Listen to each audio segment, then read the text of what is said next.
Anisan'ireo olana iray tsy azo tsy mitsoniavina atrehan'ireo mpisehatra amin'ny lalam-piarina momba ny kisoa ny fisian'ny voavary sy ny sakoitra.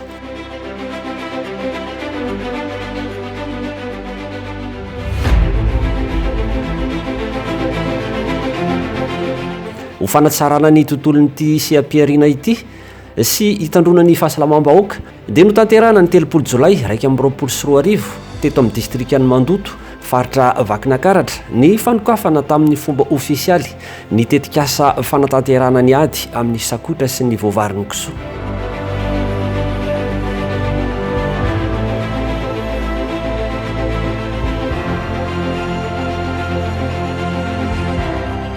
Tanjona zany dia ny hiadiana ny voavary any amin'ny kisoa.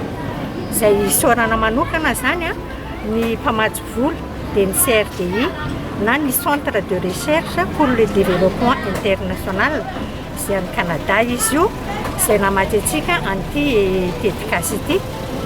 Ary izy io raha mahakasika ny ety amin'ny ministeran'ny fiompiana dia ny Tetikasa atao zany dia ny fanaovana vaksiny maimaim-poana ho an'ireo kisoa rehetra izay efa voabenisa teo, izany hoe ao anatin'ny commune sivy dia ny distrika anankiroa, dia ny distrikan'ny Mandoto sy ny distrikan'ny Betafo. Manaraka izany dia misy koa ny fanomezana odin-kankana maimaim-poana an'ireo kisoa ireo, ary ny farany izay tena tsy latsa-danja dia ny fanamafisana ny fahaiza-manao an'ireo mpio. Manana anjara asa lehibe ny eo anivon'ny ministeran'ny fambolena, ny fiompiana ary ny jono eo amin'ity ady amin'ny voavarin'ny kisoa ity. Ady maro lafo le atao dia eo ny ministera namana ny fahasalamam-bahoaka sy ministeran'ny fampianarana ambony sy fikarohana ara-tsiansa, samy manana ny anjara andraikitra mifanandrify azy daholo ireo ministera voatanisa teo ireo. Ny ministera misahana ny fiompiana manokana dia ny lafiny mifandraika amin'ny fahasalaman'ny biby, izany hoe ny ady amin'ny tsy tokony isian'ny voavary sy ny zavatra rehetra mifandraika amin'izay fisiana kakapisaka izay no anjara asan'ny avy eo amin'ny ministeran'ny fiompiana. Zava-dehibe ho an'ireo mpiompy kisoa ny fijerena manokana ity fiariny ity.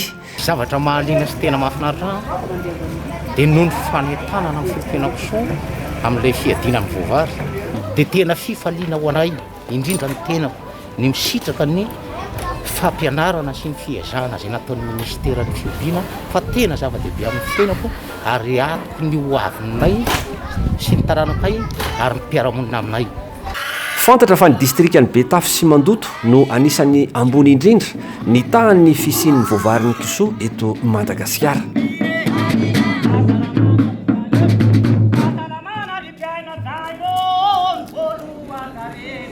Marina,